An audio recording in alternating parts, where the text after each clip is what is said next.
we'll get all our friends around us and we'll sing a song together. 1, 2, 3, 4. My body's nobody's body but mine. You run your own body, let me run mine. And again. My body's nobody's body but mine. You run your own body, let me run mine. When I am touched, then I know how I feel. My feelings are mine and my feelings are real. Okay, welcome everyone to Pedophiles Down Under. Today we're privileged to have another guest who was connected with the Wood Royal Commission, and this is Laurence. Laurence, welcome to the show. Hey Fiona, how you doing? Yeah, I'm not too bad. What about yourself? Oh, I'm doing all right. I'm still sitting here in Canberra waiting for justice, but one day at a time, I guess we'll get there, eh? That's going to be a long wait, yeah, isn't it? That's all right. I've got a big heart and big fire to sit around. I'm okay. Okay. So, Laurence, why don't you tell everyone a bit about yourself, starting with the fact that you're an Indigenous Australian. You identify as such, don't you? And you're quite proud of that. I identify as such. I'm very proud of that. My mother was a fostered stolen generation lady who my father got pregnant when she was 15, and it was all covered up because of the things that go on in those days. And then I came around through a accident because my mother forgot to take the pill, and my father tried to murder me when I was still in my mother's womb, and really disliked me even when I was born. So when I was 9 months old, my mother was able to escape from his clutches, but left my brother and I alone with him. We were adopted by our grandparents, so that's where I identify as, because I was a state ward and then adopted by my grandparents on my father's side. I've got the right to declare myself part of the stolen generation. I always knew that it was something different with me. I did not know I was Indigenous when I was 5, 6 years old, because of my tantrums at school. I was sent to the psychiatrist at Gladesville. I usually did the usual things. We're having to draw clowns and draw a happy scene and what's your worst sad scene and all that sort of stuff. And that happened up at Gladesville in Sydney. I ran away from my father when I was 14 because the abuse at home was so horrific that I couldn't cope with it anymore. So I then moved back into my grandparents, and then I knew that I was going to have to be successful myself and look after myself, because after my grandparents passed on, I would have nobody to rely on. So when I left school when I was 16, I moved to Sydney and started a job at a place in Crow's Nest, and was introduced to a man by the name of Phil Cook. Now, Phil Cook was a man who issued charity permits. He was turning the brothel and pedophiles into a term called priests unto themselves. And how he got this position was the fact that he was part of the Australian legal entourage in Vietnam during the Vietnam War. So when he came back to Australia, because he was a lawyer and had these connections, he was able to make people transparent to be able to get a permit for a charity. I fell in with Phil because I used to smoke a lot of pot, and he used to sell drugs. And many times I asked Phil, how can you work for the Smith family and all these other charities and deal drugs from amphetamines through to cocaine through to marijuana? And he said sometimes you've got to create a problem to have a reason to go in there and fix it up.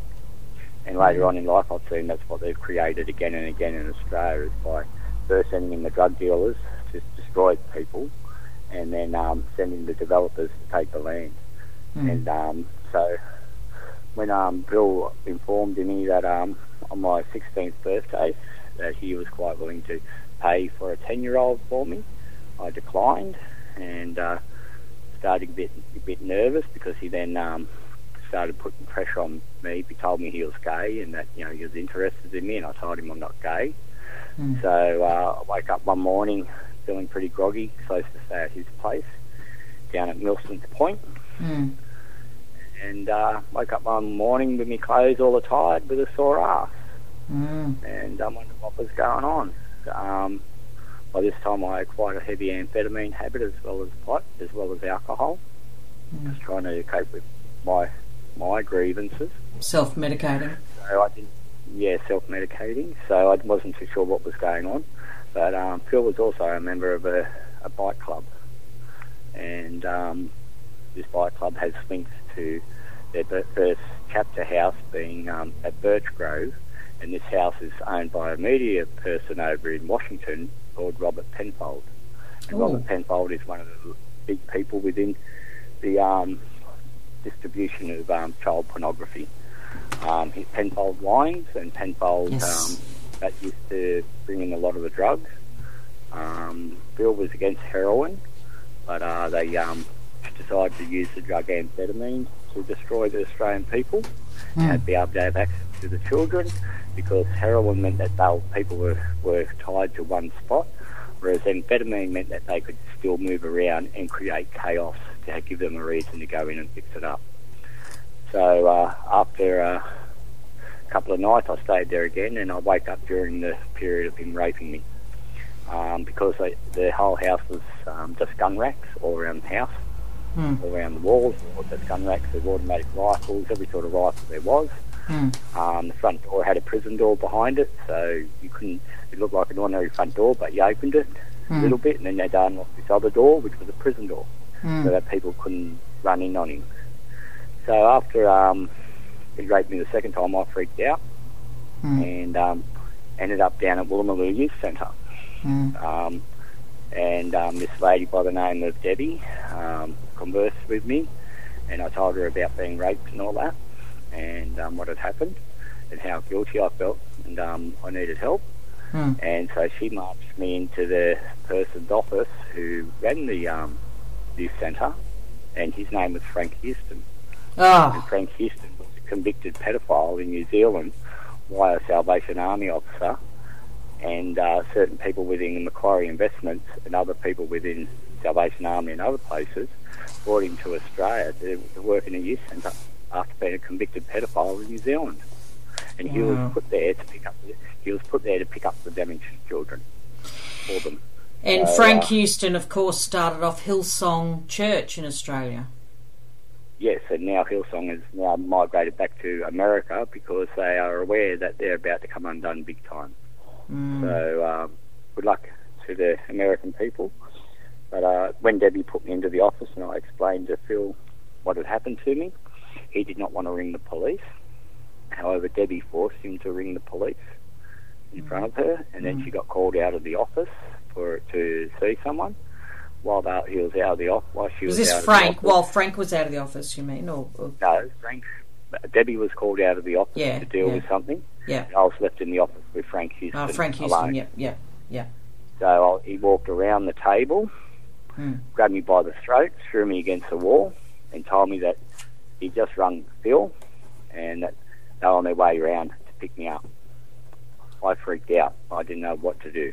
I looked and realised that this Phil was even more connected with these guys as well. Wow. So I when Debbie walked back into the office, she realised that something had happened, and I asked her to get me out of the office. Once we got out of the office, I told her what had happened, and she freaked. We drove around town for about an hour she was trying to find out somewhere to put me safely, because of the network that these people actually run, the actual charities and foster homes and all that, would have been able to be put in if I'd gone through the youth centre. So the only place she could end up putting me was in a drug rehab. And that drug rehab was run by the Salvation Army. I was only 17. It's called William Booth, and it is in Central in Sydney. And there was a matron there by the name of Margaret Watson. And the two people who were in charge of the rehab were Brian and Margaret Walters. And during the Woodrow Commission, Brian and Margaret Walters were transferred to the United Nations to stop us all from being able to get evidence through to the United Nations. So they were heavily involved in this. So when Brian I and started- Margaret Walters were heavily involved in child trafficking, are you saying that? They're very heavily involved in the covering up of it. I'm not Okay. too aware of how well they participated, but Yeah. Brian and Margaret Walters now are very powerful people within the Salvation Army, Okay. as they were officers. Well, and And, the Salvos I was have... sent there by John Howard. Yeah, well, the Salvos have also just been reported to the current Royal Commission and been investigated and found that they were involved in paedophilia. They weren't, yes, and they weren't just involved in paedophilia. One of the things that was overlooked by the current Royal Commission was that the evidence that the uncles program, where boys were removed from the foster homes for the weekend by the uncles and raped and then returned Yes. Monday morning. Yeah. So yeah. they refused to investigate that, which would have exposed who these uncles were. Yeah, and that's what it is, Yeah. isn't it? The current Royal Commission just whitewashes everything, doesn't it? Like that, it does. It like the current Royal Commission did a tiny bit of an investigation into Hillsong, but then wouldn't allow anybody to testify publicly who had the real dirt on Hillsong and Frank Houston and child trafficking and kiddie porn snuff filmmaking and all that sort of stuff that Hillsong's Yes, that's right. involved in. I was that upset when I heard that Brian Houston was to give evidence at the current Royal Commission, that I travelled from Canberra to Sydney at my own expense, and turned up at the Royal Commission saying, "Hey, mate, I want to give evidence." They put me in front of the psychiatrist and the head investigator for the Federal Police, and refused to let me give evidence. And they said Brian Houston would be appearing, and I was quite welcome to sit in the foyer, not in the courtroom, and see whether or not what happens. I was pretty upset, so I left. Brian Houston started giving his evidence, and he admits he said that no one will ever know exactly how much damage his father has done. Yeah. And they will know, because people like myself and other people who are still alive were the ones he abused, or were the ones he covered up because of the organised pedophile racket within the elite that Amos, which other people were involved in. So I ended up running away from Phil because I was terrified and put him in booth. I confessed to Margaret Watson what had happened to me, and she sent me downstairs to the head office where I met Brian and Margaret Waters, and they asked me what had happened, and I told them.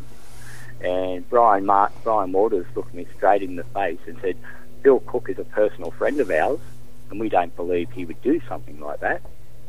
I freaked out.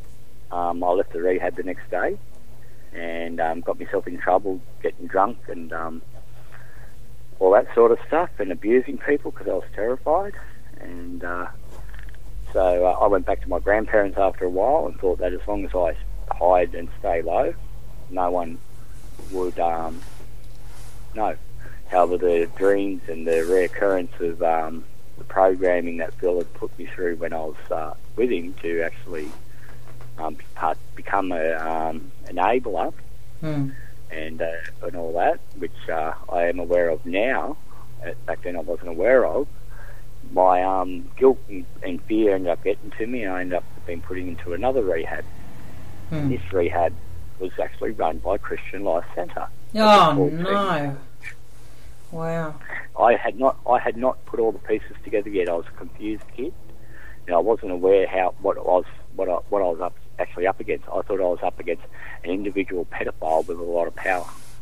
Yeah. But then later on, when I found out that he did fostering and adoptions and charity work and all that, and spoke to several other survivors, it was then that all the jigsaw pieces started to fall into place. So while in Teen Challenge, I was there for just under 10 months. I gave an interview to two police officers from New South Wales from the organised crime squad called Graham Tremblay and Gregory Sullivan, and they were the two main investigators for the Wood Royal Commission later on. So that Wood Royal Commission started 12 months later. So when I mentioned Phil Cook's name to them, they tried to seize all 3 tapes of the interview, because back then it was done by VCR, and the actual recorder, Scott, actually freaked out because he'd never been in this, he'd never seen that. He actually rung James Wood, the police officer actually rung Magistrate Wood from the office at the reception of Teen Challenge to get authority to seize my copy of the tape, which was illegal. One of the ministers, and this is why I'm aware that there must be some good people still in there among them, one of the ministers, without the police seeing it, took my tape and walked out of the office. They freaked out. They tried to abuse us and demanding where the tape was, but for some reason this man stood staunch and refused to let them know where the tape is. I'm still yet to know where that tape is. Yeah. So that was quite scary. I started to realise that there must be more to this than my little story. Yeah. And I left the rehab and thought nothing of it. The Wood Royal Commission was starting to process, and I was laughing because by this time I had started putting the jigsaw pieces together. Like one of the things that Phil wanted me to do was come to Commissioner Lowes' house, and Commissioner Lowes was the Commissioner of New South Wales Police at the time, and was a very eccentric pedophile. How do you spell his last name? Lowes. Commissioner Lowes. Okay. I think it's Lowes. I'm not too sure. Yeah. Commissioner Lowes is now up in Darwin. He's retired up in Darwin. And you witnessed New South Wales Police Commissioner Lowes being a pedophile at the time? No, I did not witness it. Phil wanted me to go to his house to party. Oh. And it was later on when I spoke to another survivor who told me that Commissioner Lowes was having pedophile parties at his house, and that is why he was removed as commissioner, and why they had to bring the police officer, Mr. Ryan, from England to Australia to oversee the New South Wales police, because they could not find a police officer in Australia who was not under their control in some way. Right. So they brought Commissioner Ryan over to replace Lowes during the Royal Commission. Yeah. Now, Commissioner Ryan was famous for shutting down the Welsh miners for Margaret Thatcher, and destroyed the mining communities of Wales and all that, which were on strike when he was just an ordinary police officer in England. So he was handpicked to cover up the links between the House of Lords in England and Australia, because many of the House of Lords used to use Australia as a stepping stone into the pedophile networks within Asia above Australia. So they used to actually have pedophile tours, snuff tours, all sorts of horrible stuff. So while I gave because I given my evidence to Graham Tremblay and Greg Sullivan, I thought, they're going to bring it all undone. However, our evidence was that controversial that rather than produce us to the Wood Royal Commission, they removed us from it and started another court case, so that unless you were involved in it, you would not see that this court case was the elite had been withdrawn from the Wood Royal Commission and put into a separate cult case, so that they could not get the link to the House of Lords and the elite who organised the pedophile parties to tours. And that case was put under a heading called the Children of God. And at the same time, they to remove the monetary factor away from the Wood Royal Commission, they started another case called the Bottom of the Harbour scheme, which was about the money laundering. So by separating all the cases, no one could see the big picture. Yeah, because I know as a victim, and I witnessed the big link between child trafficking, armed trafficking, drugs trafficking. So they all went hand in hand, didn't they? Well, they went hand in hand, as in the sense that many of the communions that they do with their rituals, the wine was actually laced with hallucinogenics and amphetamine to actually entice a child into competence to actually participate in sexual acts. So drugs were a major part of the network, and met this over psychologists and psychiatrists who then went from being the most unauthorised group of doctors within the world to the most powerful. And who are they? The psychiatrists. The Psychiatrists and Psychologists League of Australia, which was controlled and still is by his associates, Professor Kidman. Anthony. So you're saying Dr. Anthony Kidman, who was my abuser as well? Dr. Anthony Kidman was one of the major shutdown people to shut down the fact that Bert Newton and many of the other elite within the entertainment industry, from Liberace to other very high-profile people, had raped children and had got away with it. The main groomer for him was a man who is also a convicted pedophile by the name of Johnny Young. Now, the Children of God had a show in Paris where children would dance for people naked. Johnny Young took this show from France, because he was a member of the Children of God, went to Channel 9 in Sydney and made a show called Young Talent Time. Now, the Young Talent Time academies for performing arts were a grooming point for having access to children who were talented, and they used to use manipulation and blackmail on these young children. If you want to make it in the entertainment industry, you have to sleep with me. Yeah. So Johnny Young was a convicted pedophile in Singapore. Yeah. And very few people in Australia are aware of this because they covered it up. Where was the bloke from Hey Dad hiding? Singapore. Where did Mr. Anthony Kidman go to put on a false death so that everyone thinks he's dead? Singapore. Where is the capital of the pedophile network within Asia? Singapore. Between there and a country called Burma. They are the two main countries that orchestrate and get paid to actually provide children for these elites. So, Phil Cook... yeah. So with Kidman, you were talking about you were aware of his connections, and there were some other connections. I was aware of his connections because just by fortune, after I left Teen Challenge, I went back to work and I met a young lady on the street and asked her for a coffee, if she would like to come for a coffee. And her name, I'm not allowed to mention, but we ended up getting married. And before we got married, though, she confessed that she'd grown up in a cult called the Children of God, and that her father was a man by the name of Amos Nichols, and Amos Nichols was one of the first operatives of the American military into Vietnam. It was when this lady and myself got together that all of a sudden all the jigsaw pieces started to fit, because she filled in all the little spaces that I hadn't been able to see.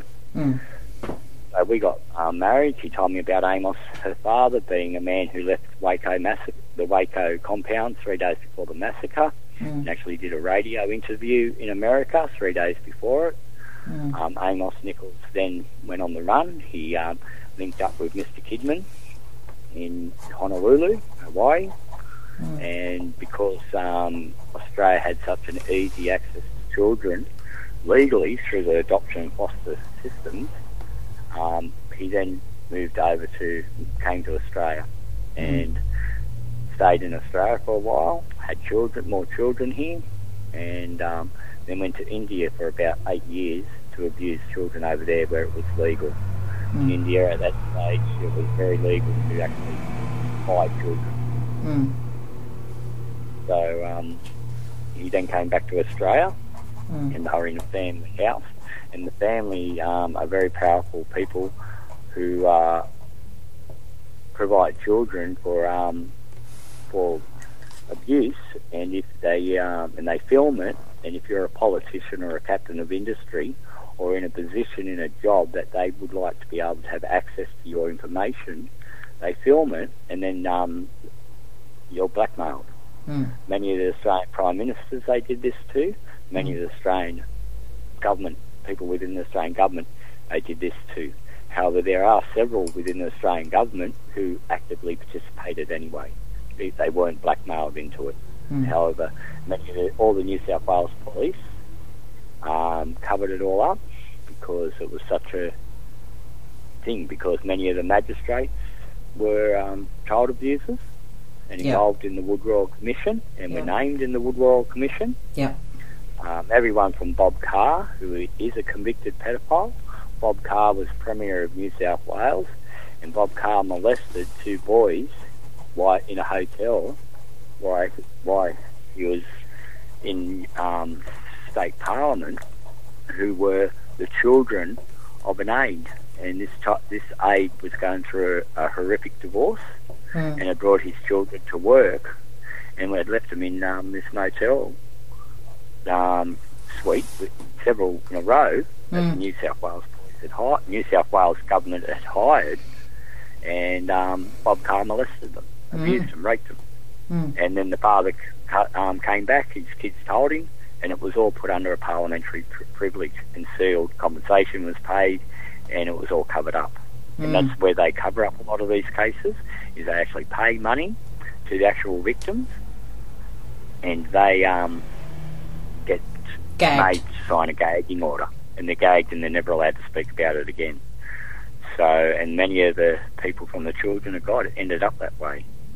Bob Hawke started the Wood Royal Commission because he actually had an idea that he wanted every child to be out of poverty, and it went against the curriculum of the Costello brothers and the other organised pedophiles within the actual charities, politicians and all that.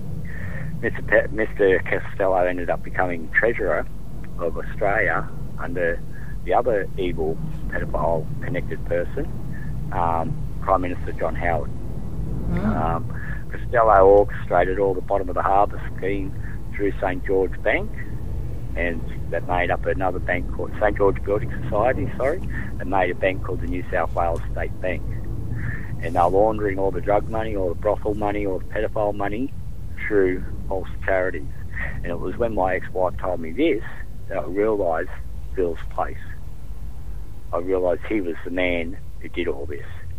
Phil was then arrested because they couldn't cover him up completely, and he appears in the Sunday program on the 28th of November 1998, complaining that they wouldn't give him all his money back, even though he was the main witness in the bottom of the harbour scheme. And I honestly believe at that stage that some people were going to actually have him charged for his pedophile and fraud and laundering of illicit funds and all that. However, by the time that came to court, I think he was either dead or missing. And he was called the witness that was rolled. And it was on Channel 9, Sunday program, 28th of November, 1998. And I remember sitting there watching him and knowing this is the man who raped me. And even though his face was covered up. So I rung Graham Tremblay because I still had the organised crime card, that business card from the New South Wales Police that he'd given me. So I rung the number on there thinking, oh, well, I've had enough. I want to, what's going on? So I rung this number, and it had been transferred, and it was Commissioner Ryan's private police number. I was transferred straight to the Commissioner of New South Wales reception. He freaked out, did not understand how I got the number. I explained to him how I got the number, and he put me through to Graham Tremblay. I spoke to Graham Tremblay, and Graham's going, well, be quiet, Laurence, there's people listening on the side. And I said, that's why I'm saying this, Graham. I don't give a rat's bum about you. You never gave a rat's bum about myself and other survivors. You took our evidence and then told us that you'd give us new IDs, you'd give us a fresh start in another country. And then once you got our evidence, you said they could not do anything for us unless there was a conviction. and there was no convictions in the Children of God cases, because many of the ministers of government were being blackmailed by this group called the Family, and many of them were active participants within the Children of God. And that's the Family, that's the same one that Julian Assange came from? Yes, okay. And it was the same Children of David Moses. It was started in the Lighthouse Foundation over in California by the man who, Wilkinson. It came out of the Wilkinson Cross and the Switchblade movement of the Lighthouse Foundation about helping people in underprivileged.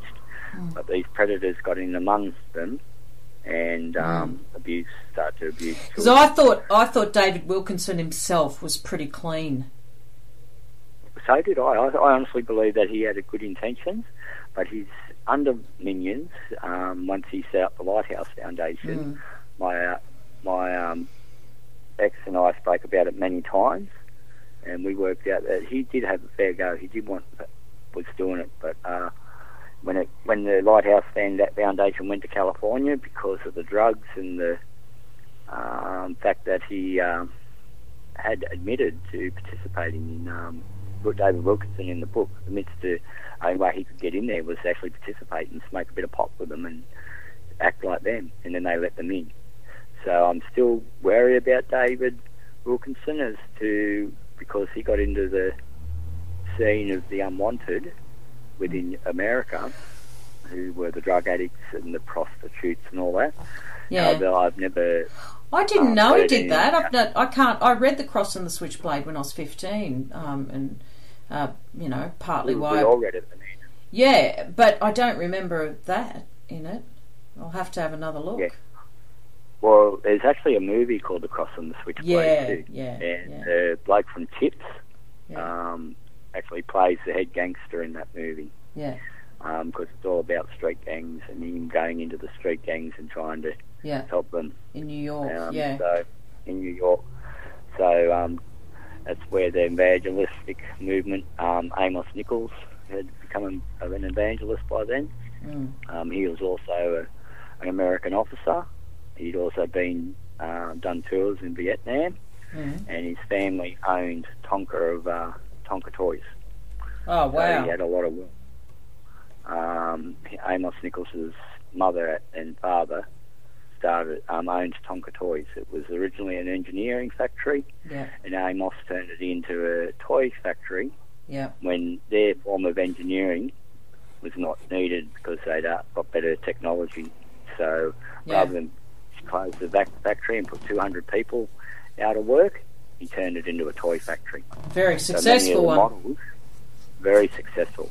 So many of the models of Tonka Toys were actually engineer-designed structures to see how big, how strong they were. Yeah. So, and with that, he toured the world with under the guise of being a Christian minister within the Assembly of God movement, which is what the Children of God are part of.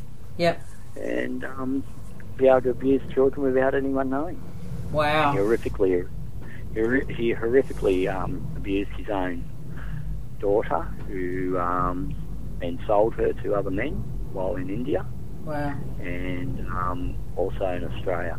And it was because of this that my ex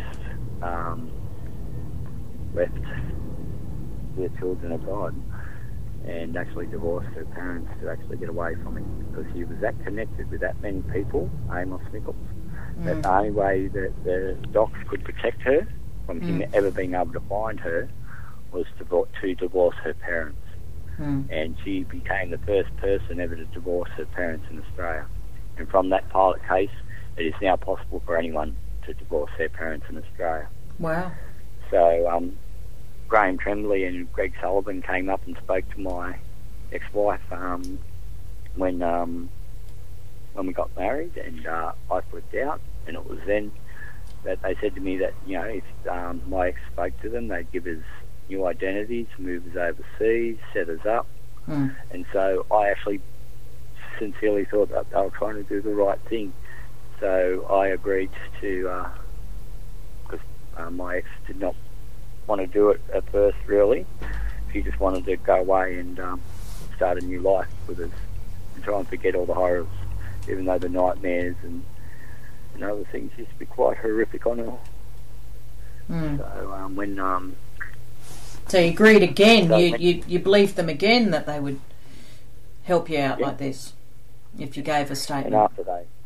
And after we did, and after my ex-wife gave her evidence about everything, and she was fingering some very dangerous people, everyone from the head of docks, Department of Community Service, as these were men who'd had sex with her as a child. Who was the head of docks at the time? I'm not sure. He was the head of docks on the Central Coast. He wasn't the big bloke. He was the head of docks on the Central Coast. Oh, yeah. And they send most, when the children do escape, they send most of the children to the Central Coast because it's a protection area for the pedophiles. Yeah. And they protected by a man by the name of Les Darcy, Professor Les Darcy. Know that name. Professor Les Darcy is the head of the mental health unit at Gosford. And just by coincidence, he is a very high deacon within a church of the Assembly of God. And his son, who is a New South Wales police officer, works in King's Cross. Yeah. So it was very easy for him to pick up the children who had been able to escape and were on the streets and put them in a place where they'd never be believed. By putting them in a mental health unit and giving them a Mental Health Act 32 means that they are insane and cannot be believed in court. So many of the abused children were put under the Mental Health Act to protect the pedophiles. Of course. So it was quite, extraordinary that many years later, when I rung this card, that it went to Commissioner Ryan's office. I then realised just how big this was and what it entailed. And your ex-wife named Anthony Kidman to the police, or identified him from a photo or something? You're saying? Anthony Kidman and Amos Nichols were associated in Hawaii and Australia. That is why she had to divorce her parents. Was that this man, Mr. Kidman, could find anyone because he was the head of the psychologists of Australia. And he could blackmail anyone he wanted because anyone who'd spoken to a psychiatrist, he had access to their notes. So anyone who'd confessed some crime, if they were in a case against the family and the pedophiles, Mr. Kidman would threaten to and blackmail them by saying, well, you mention anything, we'll expose this about your past. And just, it's only coincidence, isn't it, that Keith Urban and Nicole Kidman met on Young Talent Time, run by Johnny Young. They both performed on Young Talent Time with Johnny Young, a convicted pedophile. He was famous for a song called Smiling. He was a rock and roll star from the era of Gary Glitter and all the other very unwell people. Pedophiles. A lot of the kids came forward from Young Talent Time, said they'd been sexually assaulted on set, didn't they? Yes, quite a few. One of the boys actually got sold to Liberace and taken back to America. Jamie Redfern, wasn't it? Yeah, Jamie Redfern was sold to Liberace. He was sold, wasn't he? He was trafficked and set up as his little boy. And the whole world was told, oh, isn't this wonderful? He's given him a job opportunity or whatever, but he was actually sold to a pedophile. Yes. So, and Tina Arena, Franco Arena's niece, was a member of Young Talent Time. Yes. And it is my belief that it was because of her and a man by the name of Craig McLaughlin from Neighbours, where other child abusers were set. Sorry, I lost my train of thought there. You're saying about Craig McLaughlin, his involvement in Frank Arena, Stuart niece, Tina Arena. Tina Arena and Craig McLaughlin, I believe, were the people who spoke out about Channel 9, and for that they tried to destroy their careers. Craig McLaughlin was unable to get work after he talked about what had happened. Yeah. He tried to form a band called Checkmate, and that failed because these people controlled the music industry as well. So, and he was many very years, talented, wasn't he? He was multi-talented, Craig McLaughlin. He was a very multi-talented young man, yes. And Tina Arena, I believe because of her family being quite powerful, she was able to withstand, and a lot of the pedophiles weren't game to touch her because of who her family were. Yeah, right. And So she does she's come like across... would have witnessed. Yeah, she comes across as very strong, and she's very popular now, very successful in France. That's right. She couldn't get successful in Australia No. because all the people who control the entertainment industry are involved in the Wood Royal Commission. And yet Tina is a very good singer, and it turns out she's a very good composer. So she you know, and a good dance. She could dance as well. So she had all the ability, yet she wouldn't play to the pedophile tune, would she? No, she wouldn't. So, and Franco Arena was one of the senators from New South Wales Parliament who was forcing the Wood Royal Commission through to try to expose them. So, I honestly sometimes think that Franco Arena's a good person. Other times, I'm not sure at all, because between her and another man who claims to be of Indigenous descent, who was a millionaire at the time, he was the financial backer to her to help the victims, even though this man, Mark McMurtry, had never spoken to any of us. He put himself in a position to represent us, and that is why we all got nowhere, because Mark didn't, when it came to the crunch where they forced Mark in court to try and name the survivors, he had no one. So it collapsed.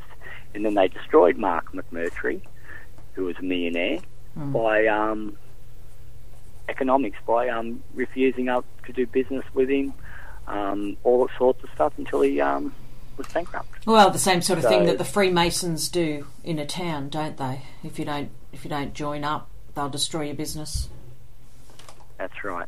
You know, it's very prominent, that sort of stuff in Australia, all over Australia. Like the Freemasons first came over here in the rum corps of the First Fleet, so they'd been established, and they were amazed at the Aboriginal spiritual culture being so Christian-like, and that there was so much history here that they lied about. You know, that has still been lied about, that, you know, we are slowly showing people our true history of what happened in Australia. The genocides, the rapes, the child abuse. Like, there's a poem called The Drover's Boy, which is a famous poem about the drover, a sheep drover, and his companion, who was a 10-year-old little girl dressed up as a boy. Everyone knows, and he loved her in some ways. You read between the lines of that poem, and they actually glorified pedophilia back then. It was normal, it was accepted, it was easy, because Aboriginal people were not even classed as humans back then. No. So, and many of the Aboriginal communities would sell their children in desperation to these abusers to protect the rest of the family. So you can't blame the Indigenous communities for participating. They had no choice. They had no legal standing, being classed as fauna and fauna. They had no ability to get justice because they weren't even classified as being human. So when someone killed an Aboriginal person, they could not be charged with murder because they weren't classed as being human in Australia. And it wasn't until the Mile Creek massacre that the first time people were charged with murder for killing Aboriginal people. And that, you know, all that was all covered up. You know, all the past history of the many other people who'd visited Australia, from American whalers before the colony through to the Persians and the Egyptians who were here for a while, was all destroyed, because the hieroglyphics that were similar to the Egyptian ones terrified them. So one of the first things the colony did was remove the spiritual culture to break the strong bond within the Aboriginal people and have access to the children and turn them into slaves. Yeah. The whole lot. It's still going on though, isn't it? It's still happening, Laurence. Oh, yeah. It's happening even more now than it did back then, because it is now legal.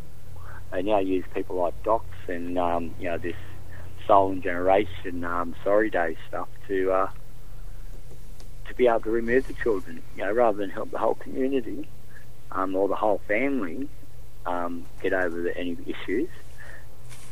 They remove the children because they then become dysfunctional and easy access for the child abusers.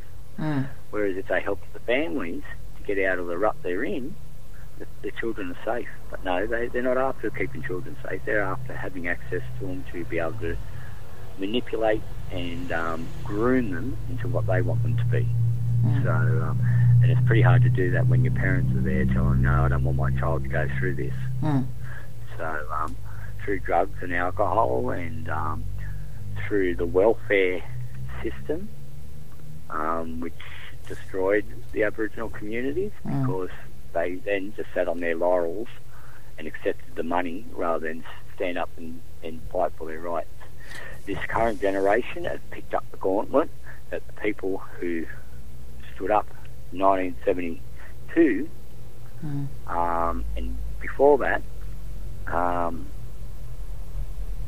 and they're going with it again now because of the intervention and the removal of children of Aboriginal descent within the communities of Australia.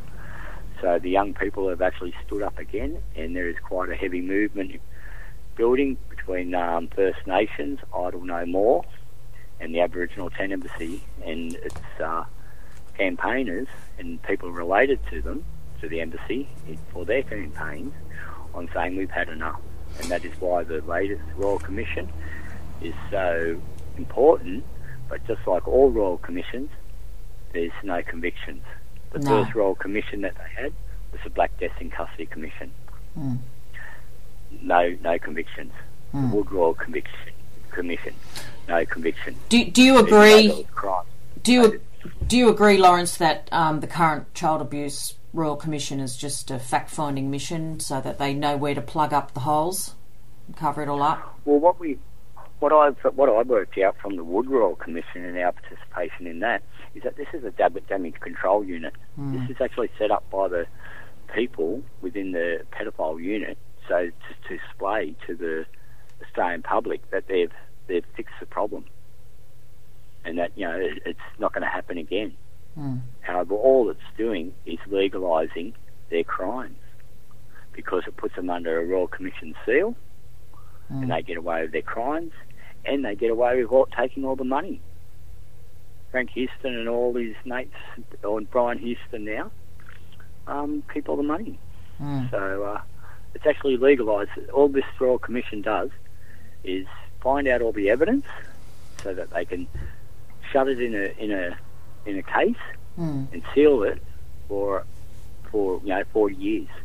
The evidence within the Children of God case, which was so heavily related to the Wood Royal Commission, was sealed in a 90-year seal by John Howard in the middle of the night because so many of his ministers and members of Parliament, and him being a lawyer himself from Gladesville, were taken.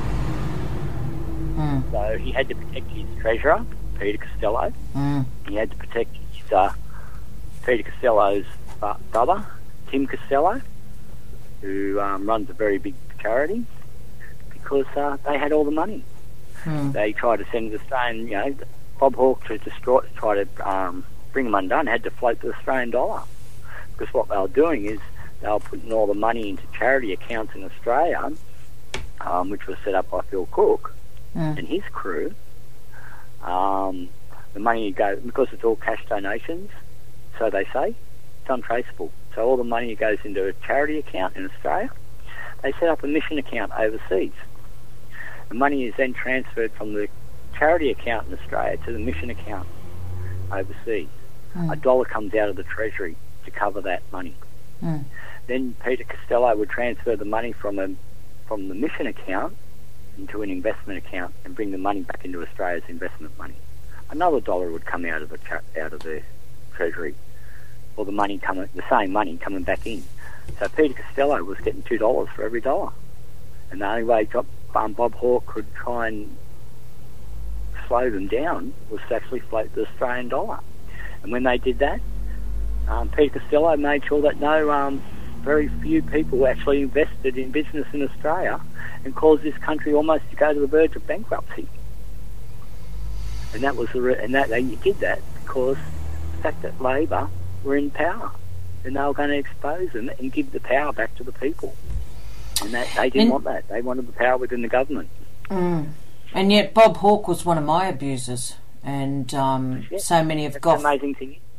Yeah, and Gough Whitlam, and like half of Gough Whitlam's party were, I remember being at pedo parties and Menzies. Yeah, I've heard about Robert Menzies, but I hadn't heard about John Howard. Well, John Howard's wife is actually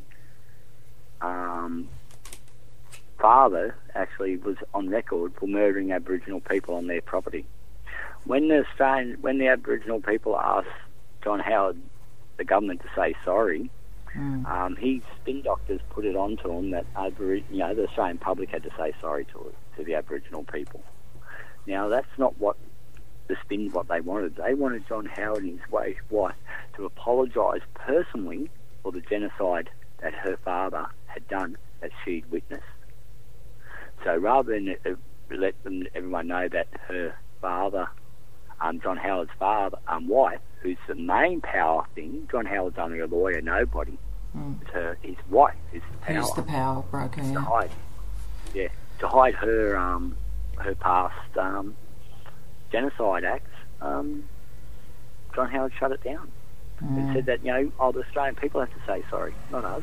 And yet we wanted, because he knew that if he said sorry, they'd be liable. And so that's why that first sorry from the Australian people was so disgusting, because it came from the wrong people. The Australian people had nothing to answer from this.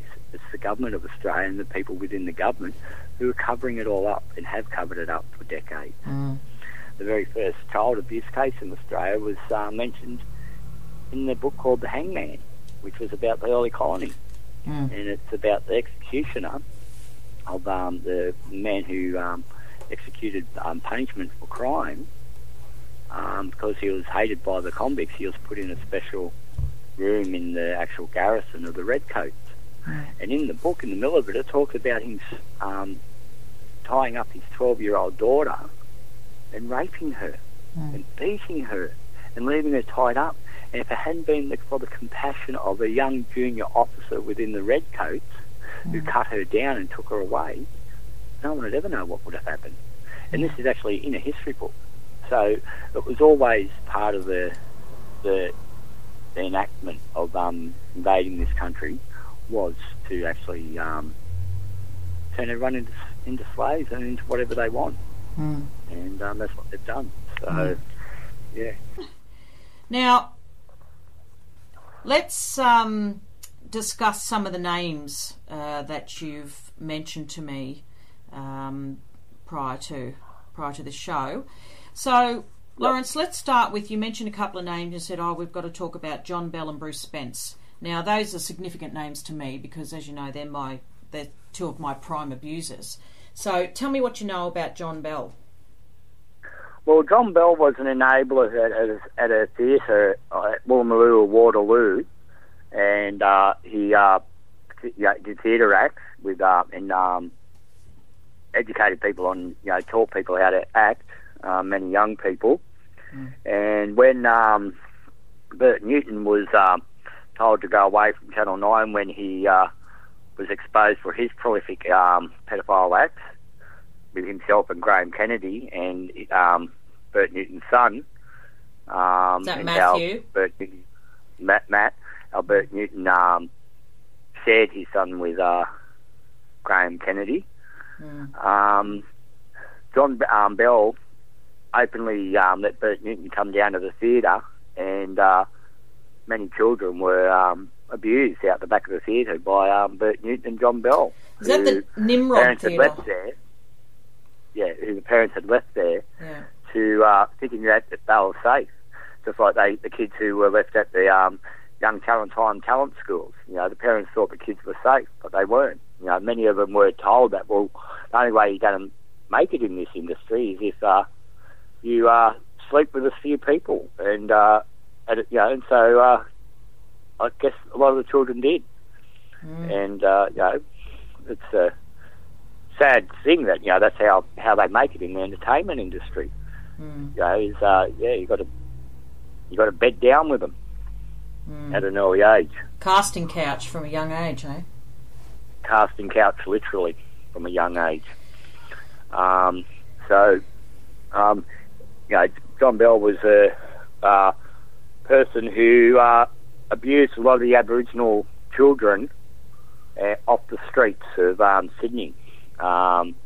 He was renowned for pretending to be feeding them, giving them, offering them help and all that sort of stuff. However, he was just doing it so that he could have access to children. And the savage thing is that is so horrific is that many of the children who have run away and in foster care and all that had been sexually abused to start with by their own siblings or parents or uncles and aunts. So they were already open to that suggestion. So people like John Bell and Bert Newton and Frank Houston and the other many child abusers knew this.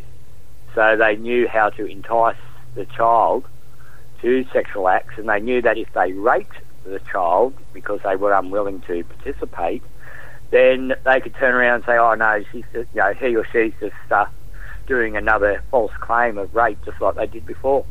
Yeah, right.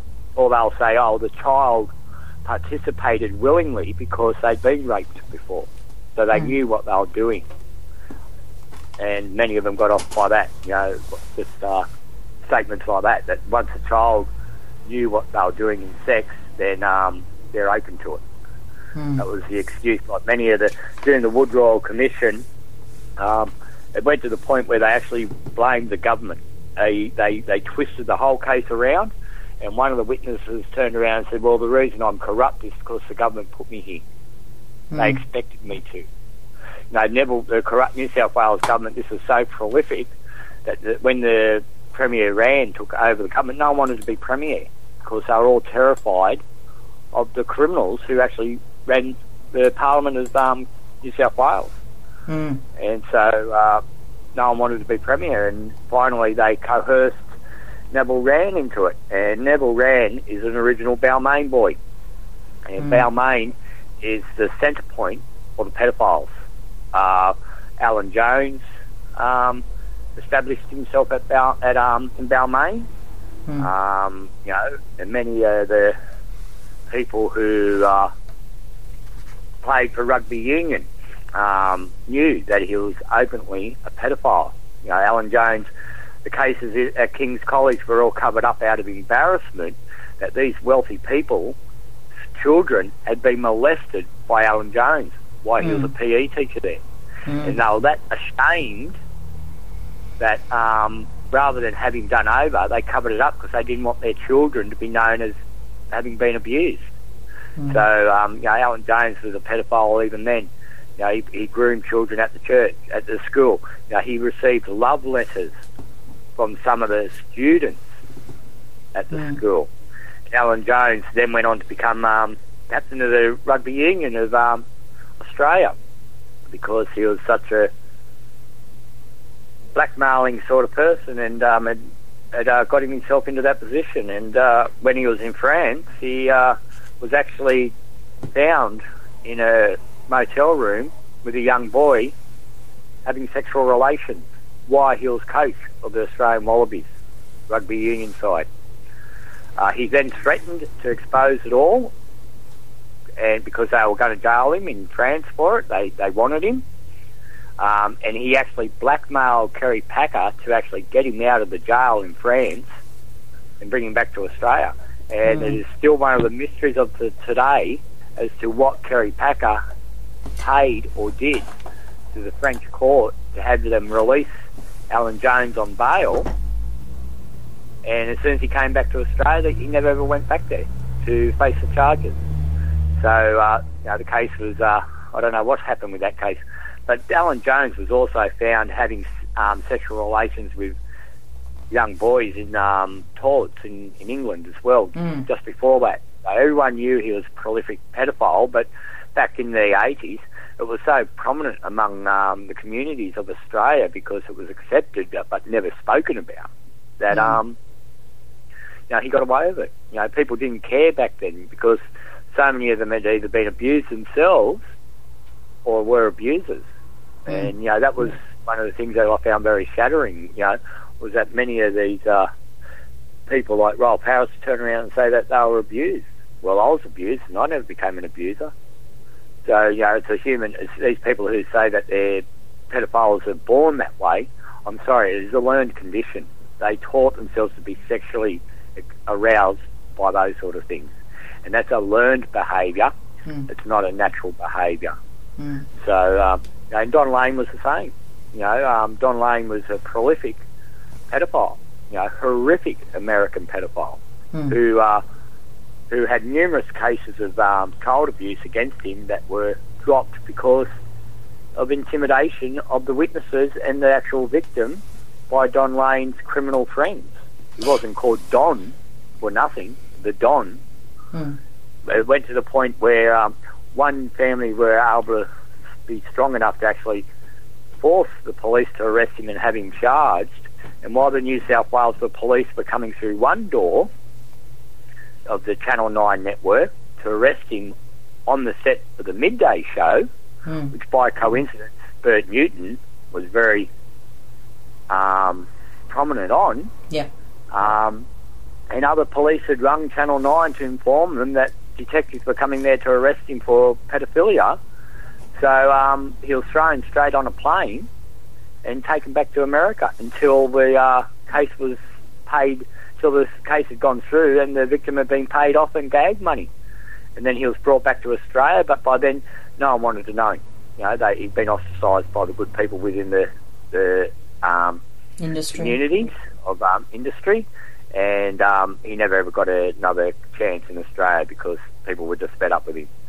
So that's why he never made it. That was Channel 9. So Don Burke was another one on Channel 9, wasn't he?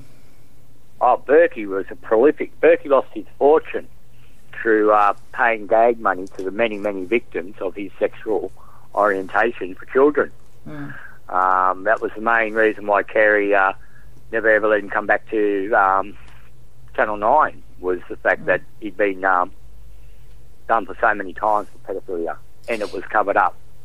Now, you heard that independent of me. I heard it from Emma Furness, and she was told it by a current affair journalist who interviewed Emma Furness about Hillsong and about Brian Houston going hysterical outside the Royal Commission. It was a bit of a funny story where Brian attacked Emma when she said something to him, and he's screaming, I'm not a pedophile at Emma. So that was on a current affair, and that journo said all of this to Emma Furness, who fed it to me, and now you've said it independent of Emma Furness. So, that's... Well, Frank Houston was a pedophile, but this is what I'd like to know is that, who it was within the Macquarie investment industry who financed him when he was released from jail for raping a boy for pedophilia, and even though he was never to be worked with children again in New Zealand, who was it within Macquarie Investment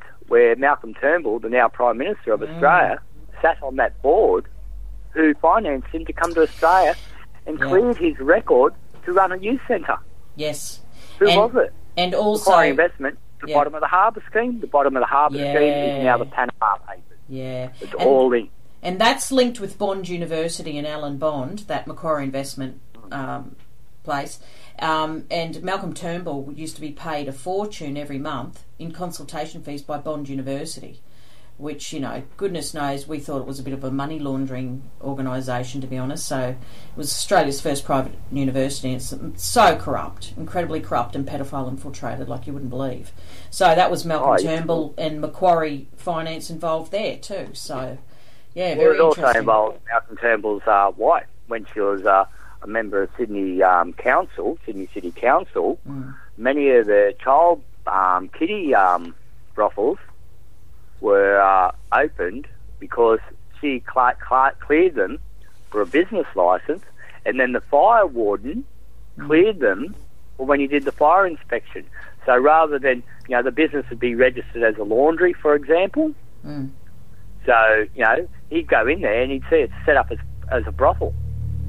But he'd be paid as long as all the fire ordinance was legit. He was paid by being able to have free sex at any of them, by just clearing that for its fire safety and not reporting that the business was not a laundry, but it was actually a brothel. And what happened was Sally Ann Huxtable, who had caught on to these organised pedophiles and what was actually going on between the underworld and Roger Rogerson and his crew, who ran these brothels and provided protection for the pedophiles in the underworld. Excuse me, I lost my train of thought there for a minute. Kerry Chikarov's... Sally Ann was given authority to write, was writing stories for Playboy magazine and Penthouse magazine in Australia. And so she was asked to write a story on prostitution because she was a prostitute and a heroin addict. So she wrote a story about the child pedophile, the child's sex slave industry in Sydney. So she wrote this story, and it was going to be put in the magazine, and it passed the owner of the magazine's desk, who's known as the King of Porn of Australia, and that is Malcolm Turnbull. And as soon as he realised that all his people were going to come undone, he authorised the murder of Sally Ann Huxtable. Oh, so our current Prime Minister Malcolm Turnbull ordered the murder of Sally Ann, the journalist. He ordered the murder of Sally Ann because he was actually a lawyer for Kerry Packer. Yes. And he was sent to America to negotiate the rights for Playboy in Australia with Hugh Hefner, so that Kerry Packer was meant to own the rights to Playboy. And Hefner's a big pedophile too, we all know that. And so what happened was he went over there as Kerry Packer's lawyer, but when he came to ownership of the contracts, he put his own name down instead of Kerry Packer's. So he owns the rights to all pornography in Australia, and yet he's the Prime Minister of this country now. They've gone. That's how hard, because they use that position as Prime Minister as a protection mechanism, so that you cannot persecute him because of parliamentary privilege. Even though many of us know about this stuff, and many of us have tried to expose it, parliamentary privilege means that they can shut you down at any time. And what was Sally Ann's last name? Huxtable. How do I spell that? Huxtable, I'm not too sure. Sally Ann Huxtable. Ray Martin did a story on her. Yeah, right. Ray Martin's one of the only people I trust within Channel 9, because he actually tried to expose them all, and it tried to expose how corrupt they were to the point where a bloke by the name of Cliffy Saxon, Ian Saxon, who was an entrepreneur, music and entertainment person, was found with a whole millions of dollars going mouldy in garages and all that, from prostitution money, drug money, and it was making so much money out of it they couldn't launder it quick enough. So Ian Saxon was using Phil Cook to launder the money, and this is what the bottom of the harbour scheme and the witness who was rolled was about, because Ian Saxon stood up in court when he was jailed for this, for money, all this undeclared money and where it was from, and declared openly that he'd give someone $1 million if they could get him out of jail. By the end of the week, they opened the cell at Long Bay jail, he was not there. He turned up in California, being protected by the pedophiles in California, until Ray Martin. And even though the federal police knew he was there, everyone knew he was there, no one was willing to bring him back to Australia.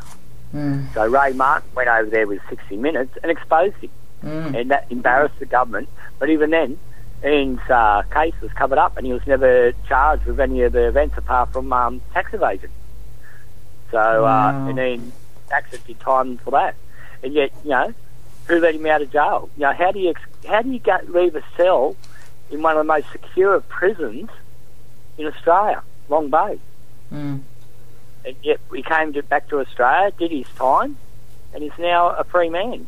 He had a brother called Richard Saxon, who, when Ian was overseas, was the person who kept it going with Phil Cook, who was linked to a bloke by the name of Jasmine, and Jasmine was a sergeant of arms of a bike club, as was Phil Cook, member of the same bike club. And this bike club had its first chapter in Penfold's house at Birchgrove in Balmain. So, Birchgrove in Balmain. So all these bikie laws, what a load of garbage all these anti-terror laws are that they've introduced. When the crooks,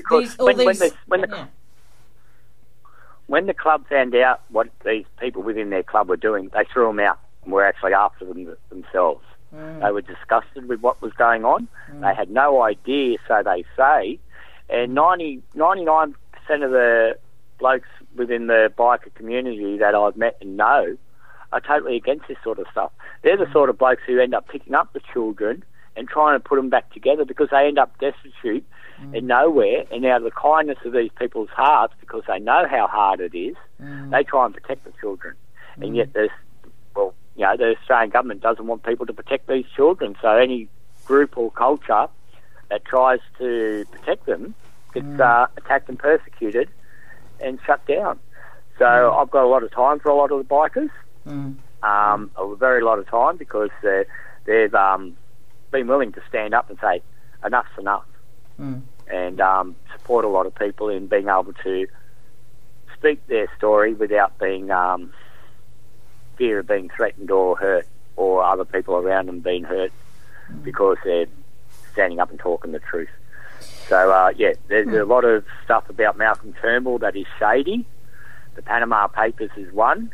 And it's only coincidence that Neville Wran, the man who they made Premier when no one wanted to be Premier of New South Wales at the start of the Wood Royal Commission, and Malcolm Turnbull made all their money in Siberia after the collapse of Russia in gold mines. And all that money went to the island accounts.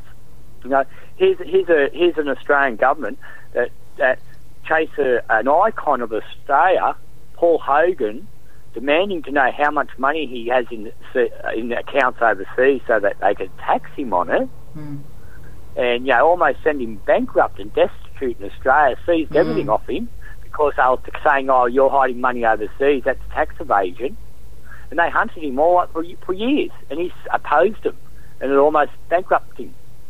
Recently Malcolm Turnbull has been found to be doing the same thing. I do not see the tax man going after him.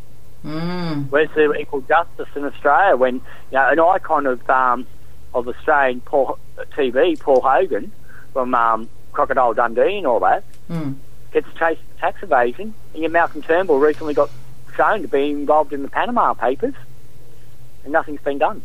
So there's a lot of corruption at high levels, even to the point where when I was speaking to Commissioner Ryan who was brought over to Australia to cover up the links between the House of Lords and the organised pedophiles in Sydney, which was networked through Alexander Downer, and I'll get to Alexander Downer in a minute. But when all that was orchestrated, I forgot what I was going to say because I brought Alexander Downer in. Oh yes, Kerry Beck. So when I sent my brief to Kerry Chikowski in New South Wales Parliament by post, and I've still got the post receipt to show that it was a registered letter. And I rang her 2 days after I sent the package, and she was so determined because Franco Arena was standing up with Mark McMurtry and trying to expose these people. She was going to table me in Parliament in New South Wales. And the day before I was meant to come into her office to be put down on the floor of Parliament to expose all this, she got exposed for smoking marijuana and allegedly hanging out with criminals. As soon as they became aware that she was going to table me on Parliament and then nothing would be taken back, they shut her down by exposing that she smoked a bit of pot. So that's how powerful these people are. And it's people within the legal bar system, the psychology system, the entertainment system, and the medical system completely. Malcolm Turnbull is one of the biggest owners of the pharmaceutical industry in Australia. So by creating a problem with these drugs and all that, it gives him permanent clientele for his legal prescriptions if they ever get clean off the amphetamines that is now going around. So, it's a win-win for him. First, he gets money out of the drug system to put them on the drugs, and then when they actually go through the mental health system, it gives them fresh minds to experiment on that are stuffed up, and they try and, do what they want with them, and they gives them guinea pigs to be able to experiment with their psychoanalytic drugs, which 9 times out of 10 do not work. No. And they tell you that when they in the mental health unit, this is an experimental drug, so they cover themselves legally by telling you that, but we think it might work for you. And most people sit there and believe what the doctor's saying, and okay. And once many of these substances, once they take them, they're not allowed, they can't stop because they replace the natural addictive drugs in the system of the body, and so that shuts down. So they're hooked for life, which means that who gets the money? The pharmaceutical industry. Malcolm So Turnbull. the pharmaceutical industry, yes, has a lot to answer for. Who gets a cut for all pornography in Australia? Malcolm Turnbull. Malcolm Turnbull. So he has a lot of fingers in a lot of pies, and is a very big criminal within the organised crime of Australia, let alone the world. So You mentioned the name Malcolm Turnbull. Yeah, you mentioned Alexander Downer before, and you said that he had a bit of a nickname over in England. Yeah, he was known as the colonial cocksucker. Alexander Downer went to English private school where the children of members of the House of Lords and the elite made him suck their dicks. And he was the main orchestrator between the House of Lords and the pedophile groups within Australia. So you're saying the Westminster pedophile ring that Jimmy Savile and the Royal family and everyone have been linked to? Yeah, that's all Alexander Downer. He's linked in with all that. And he openly admits that his father murdered Aboriginal children and Aboriginal people because he didn't see them as human. He saw them as animals and savages. And Alexander Downer actually did a radio interview where he openly admits this.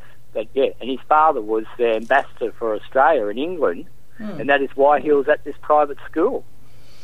And yet they saw him as the colonial cocksucker because they looked down on him because he wasn't from their people. He was just a colonial person who'd been convict scum. His father was the ambassador. Yeah, convict scum because he wasn't part of the class system in England. Now, you've also mentioned another name, and that's John Avery, New South Wales Police Commissioner John Avery. You said you know something about him as well. Oh, John Avery was the main person with Mr. Les Darcy, and Kidman to cover up pedophile child sex acts within the Christian communities. Avery was a devout Christian, and if you were a Christian and got caught molesting children, and you were of high ranking, then he would step in and intervene and make a quiet case out of it, and then all you had to do was, tick the boxes that they put in front of you, saying that you'd gone to certain counselling sessions. Then they'd pay Mr. Kidman to say that, you're cured, and it was all covered up. So Avery protected all the pedophiles within the churches for years as New South Wales Commissioner, and that had participated himself in acts of prostitution with very young girls. So that's one of the benefits of being a high-ranking New South Wales police officer, is that because you hang around with these criminals, sooner or later, you become one of them because they pay you off. Yeah, Avery, he's one of the main people that I've reported. Oh, look, years ago, I've remembered him for years as being. It's with the internet that you can find all the faces, can't you? It makes it a lot easier. But he was at Bathurst City Hall, and he was in the Luciferian pedophile ritual, and he was there murdering kids. So I was there and I saw it with my own eyes. So that's Avery. A lot of there's a family house down on the border of Melbourne and Sydney where a lot of the children are held for this ritual killing.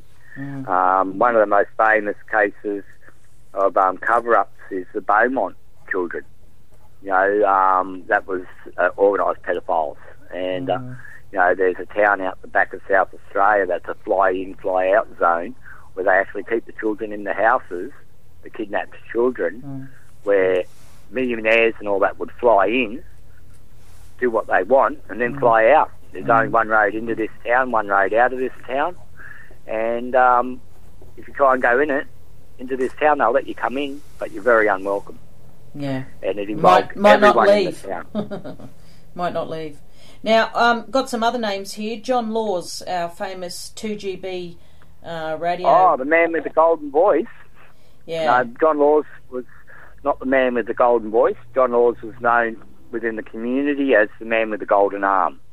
John Laws was a prolific heroin user, and that's why he always wears sunnies, because he was always pinned.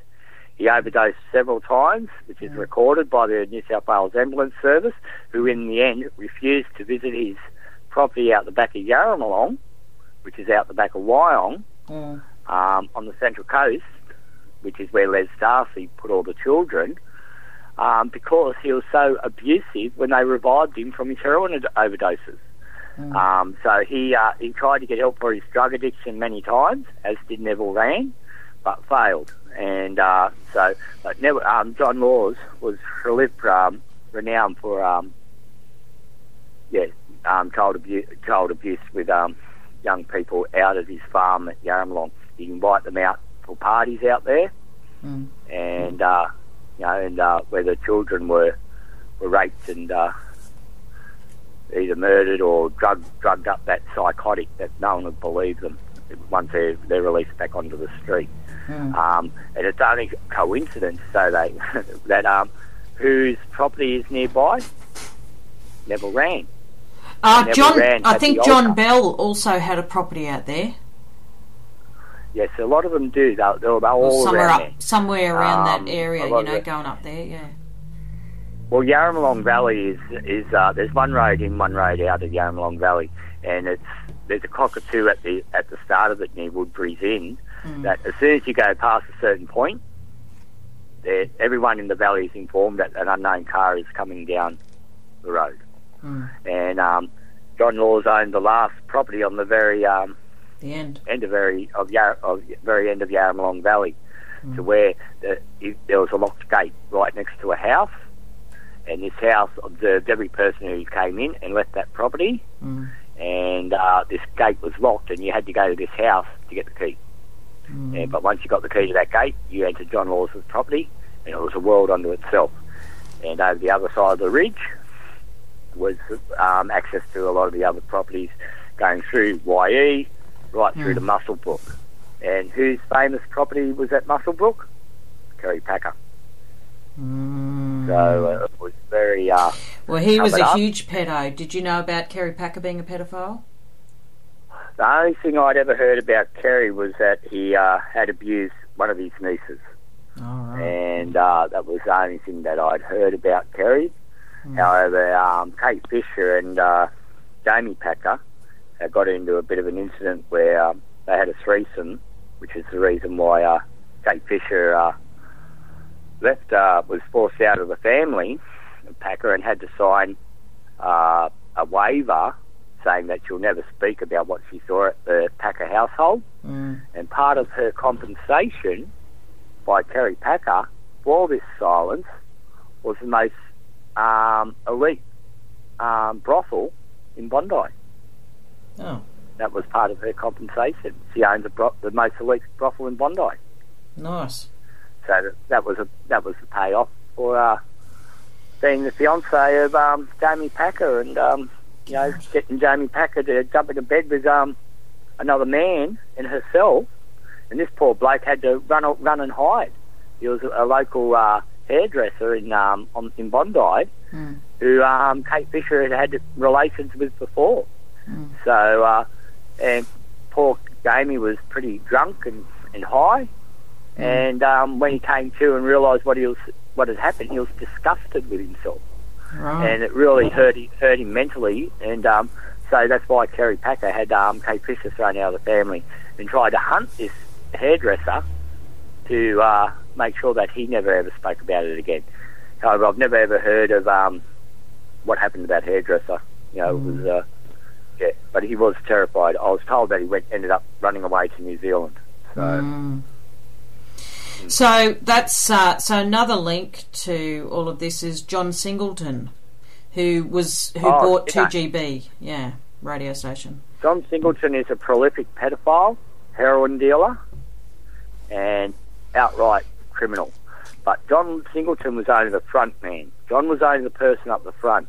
The actual person who actually had all the money and had all the connections to all the pedophiles in Sydney was a man by the name of Tom Langsky. And Tom Langsky's family owned coal ships and exported coal from Australia to England.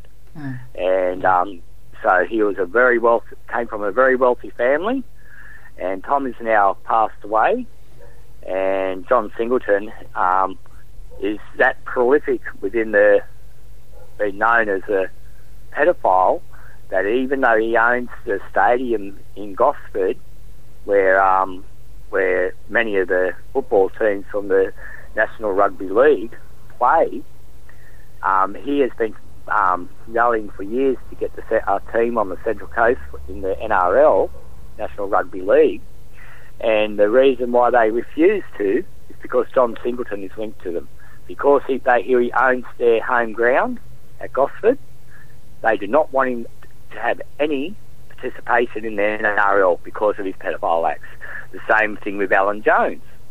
As you see, Alan Jones has nothing to do with rugby league or rugby union anymore because Alan Jones was once coach of Balmain. And while he was coach, he was raping all the little boys. So Alan Jones is part of the same crew, and John Laws is part of the same They're crew. all 2GB. Well, yeah. And so is Ray Hadley. You were saying Ray Hadley. Yes. He's also 2GB. Well, Ray Hadley is also a Balmain boy. Ray Hadley is part of Alan Jones's crew, the original pedophile crew. Ray Hadley is protected by his son, who is a very powerful New South Wales police officer who protects pedophiles and protects his father for being one.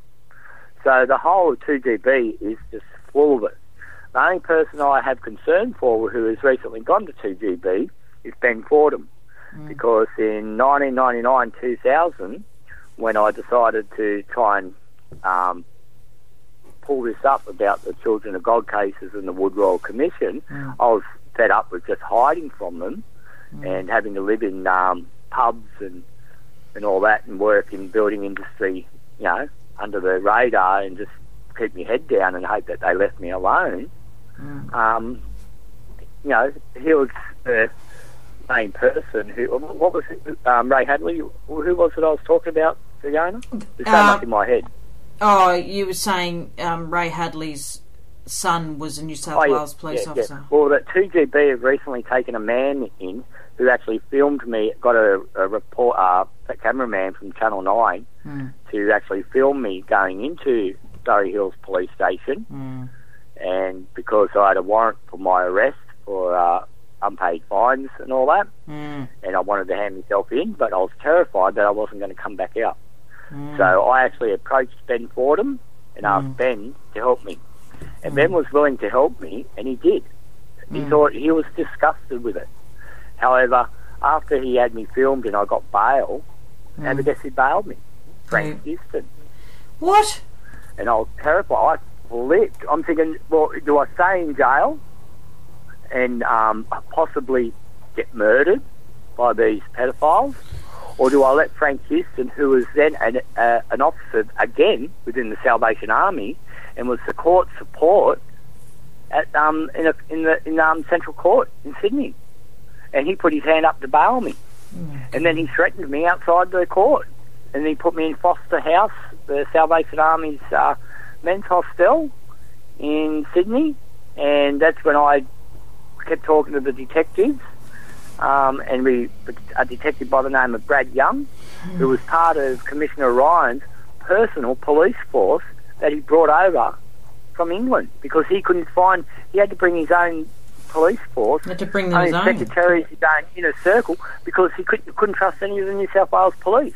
God. So, but then after that, I ended up back in Gosford, and I got picked up by the police and thrown in the mental health unit under the care of Les Darcy. And as soon as I started abusing Les Darcy, he wrote me on. And it's all on record in Mandala that, many of the nurses in there listened to me and knew what was going on, and actually wrote in my notes that, what I'd said about Professor Les Darcy. And he was furious. He was totally furious because he'd been exposed for his cover-ups through he was the main psychiatrist for children on the Central Coast. So yeah, he's it's all networked in together in the sense that once the child had been abused and been fostered out, they had continuous access to that child, and the child would be submissive because they'd already been desensitised through the trauma of the first rape. So they'd participate more freely, and those who didn't participate freely were drugged and murdered. So another big name that you mentioned was Molly Meldrum. You want to tell us about him? Molly. He's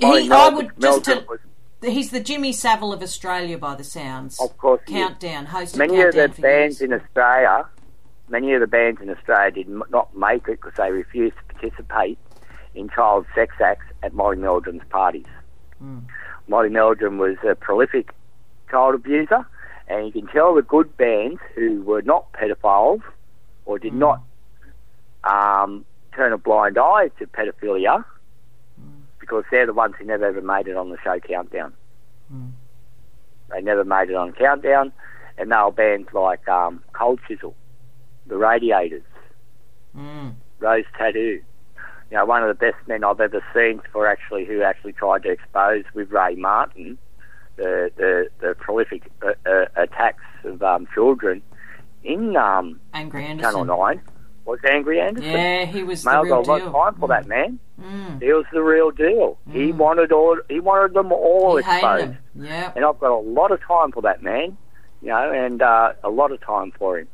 And so, it was through my confidence that I was aware of people like that I kept going, I kept pushing, and I kept trying to have a voice but not being heard, or being shut down. And my own depression and my own fears and all that, and my own ability to sustain my own lifestyle went further and further down because I wasn't being listened to. And the very services that you go to get assistance when you fall behind in food or anything like that were the very people who I was trying to hide from, the Salvation Army. And then when I did go see the Salvation Army, they would write in their reports that they'd assisted me and they'd done this and this and this for me, and they'd done nothing for me. They'd kick me out the door, and I'd go off my head. The police would turn up and they said, "Oh, you've been helped." And I said, "Mate, they didn't do anything for me. On their paperwork it says it." And I said, "Yeah, they forged it." I said, "Look at me, I'm still standing out here. I haven't been given any assistance. I haven't even been given a food voucher."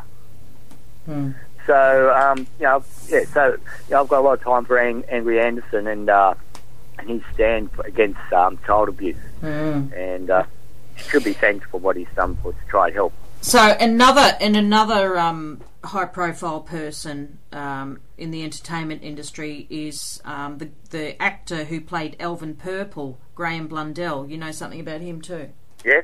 Graham Blundell was an enabler to be able to entice the young girls through a TV show called Alvin Purple, because they put the show on that all girls wanted to have sex with Alvin for some reason.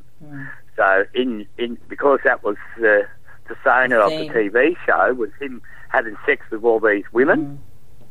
It put him in the position that when he was out in public, all young girls wanted to fuck him. Wanted to have sex with him.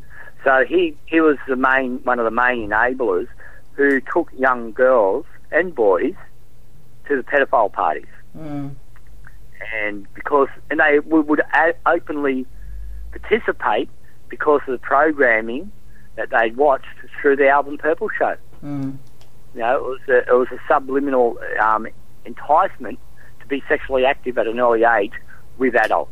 Yeah, I remember the show. I remember that show.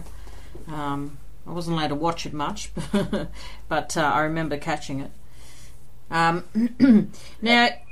what else? There was you heard about Chief Justice Kirby. Chief Justice Kirby was a prolific pedophile, and the main cover-up for the pedophiles who did get caught within the high-profile ones. Just like he was in with Avery, and he was the magistrate Avery used to cover up and get all those boxes ticked and get it covered up. Magistrate Kirby, ran many of the Royal Commissions, from black deaths in custody through to other Royal Commissions at the time. Because he was willing to cover up for the abusers. In every single Royal Commission that we've had in Australia, there's been no convictions.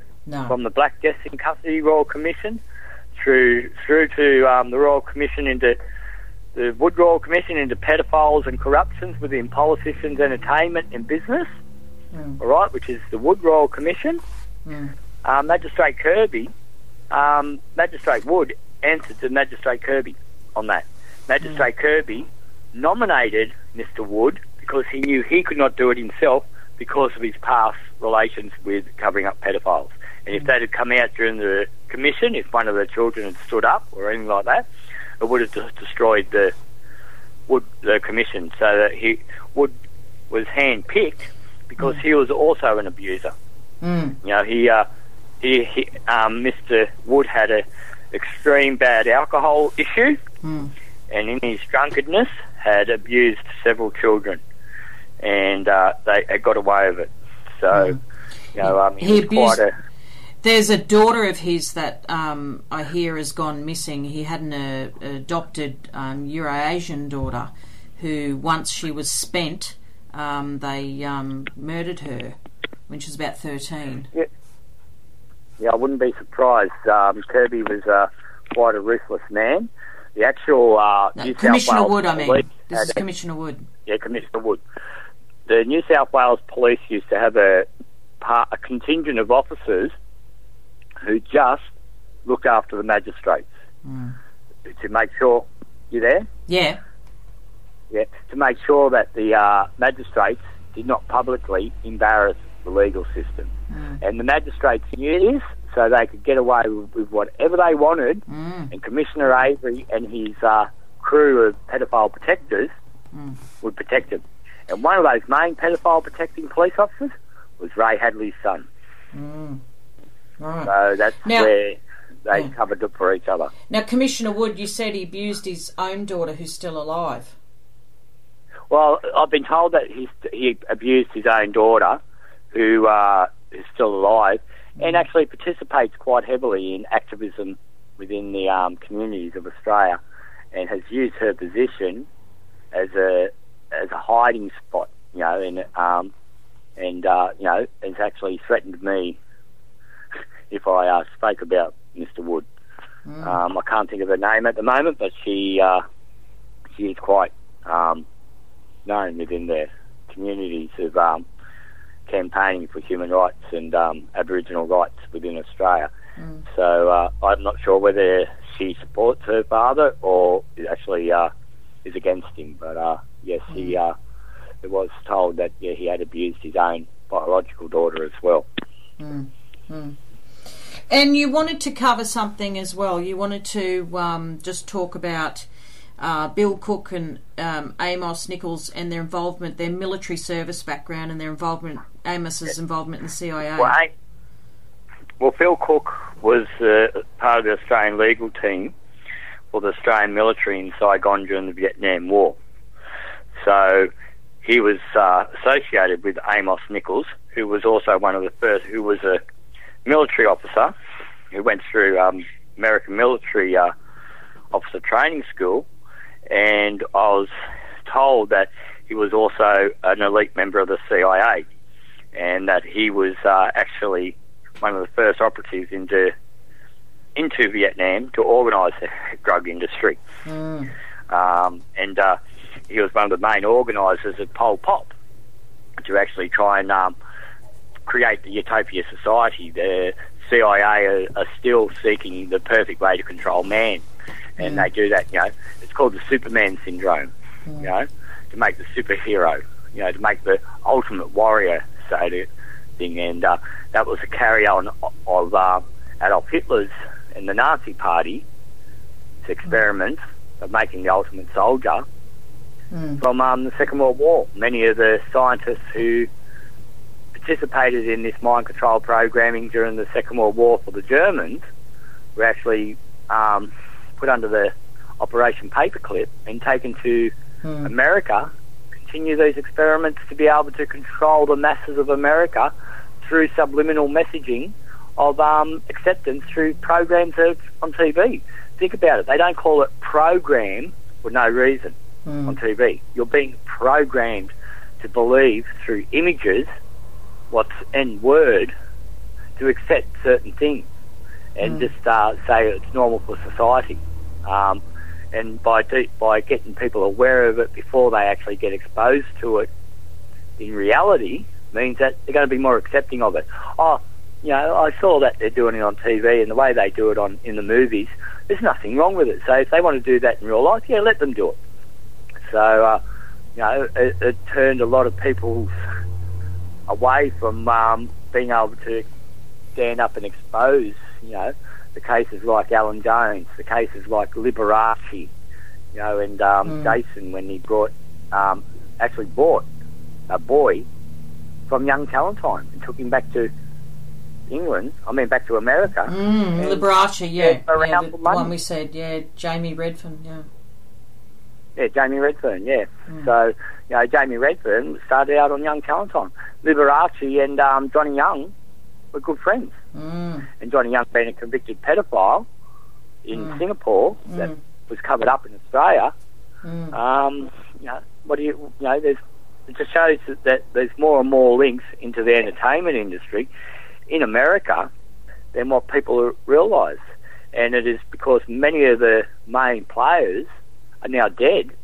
Many people are now able to be able to stand up and have their voice because they were too terrified when that person was alive to speak out because they knew that they'd never make it to court. These people with money are able to buy justice in Australia. It is a known fact that Australia has the best justice system money can buy. Yeah. And, it's got nothing to do with truth and justice. No. It's to get Australian courts. It's all to get an outcome that suits the courts, not truth and justice. And because of that, they're able to cover it up. The more money you got, you can win a case against someone in Australia for this stuff. And if they've got millions of dollars, they'll just appeal it until you're bankrupt or until they've terrorised you privately for so long that you give up trying to take them on because you realise that they've destroyed your life and they're going to go further and further to do it. They'll buy your suppliers for your business. So you distribute paper cups. They'll buy the distributing company that gives you the cups and then refuse to give you the cups. And then you lose company. This is so, because this was quite phenomenal in Australia, that is why the bikie clubs were formed to actually stop small businesses being bullied by these criminals. Men stuck together and stood by each other for their small businesses that were under attack from these people. And now they're doing it again. The middle class, Malcolm Turnbull's doing it again with saying who can have a business and who can't. Because the people who stand against him, he doesn't want them to have money to be able to oppose them. So how do they do it? They make legislative law saying it is illegal for these sort of people to own certain businesses. So, and even though it might not have an instant impact on their agenda, in 10 years' time, it will, because all of a sudden the percentage of people who are able to stand up to them is being depleted over that 10 years, and then they install the next part of their plan and agenda to turn us all into corporate slaves and it's already done. Like this stuff that's coming out in the Royal Commission now, the only reason they're willing to do that was because so much of the links between the organised pedophiles was covered up in the Children of God cases by John Howard at some phenomenal hour of the morning in Parliament in Canberra under a 90-year lease, under a 90-year seal. If there's nothing to hide, why would you have to put a 90-year seal on the evidence? And why would Mr. Costello go to Hillsong and do a theatrical display on the stage of Hillsong Church for Christianity, and that they'd won just after John Howard had sealed everything in this case. Boasting. So boasting, openly boasting that they got away with it. So went back to business. Any person who opposed them, they refused to finance, or he was the head of the tax man, so all of us he was the treasurer. So if you oppose what they'll do, and all of a sudden you're being audited by the tax man, the police are pulling you over and booking you for things that weren't even real. And then because you've got no legal support in the sense that you're not entitled to the same way of proving your case as the public prosecutor, you've got to pay for your lawyer. So if you've got no money, you get no justice in Australia. Because you don't get a lawyer, you get legal aid. And they call the Aboriginal Legal Aid Service the Aboriginal Lockup Service, because they're not there to represent the Aboriginal people in law. They're there to represent the law to Aboriginal people within their courts. And yet the wording of it makes it sound as if they're there to represent the Aboriginal people within courts. And yet it's taken over 15 years for the people to realise that's what they're doing, just by their own actions again and again and again. They don't represent anyone unless there's a chance that person is going to jail. So any sort of personal case that of trying to bring child abuse in and all that, their own mandate from funding from the government, they're not allowed to do it. So they can't even assist in exposing the child abuse within the Aboriginal communities that these perpetrators do openly up in the Northern Territory and the outback of Australia.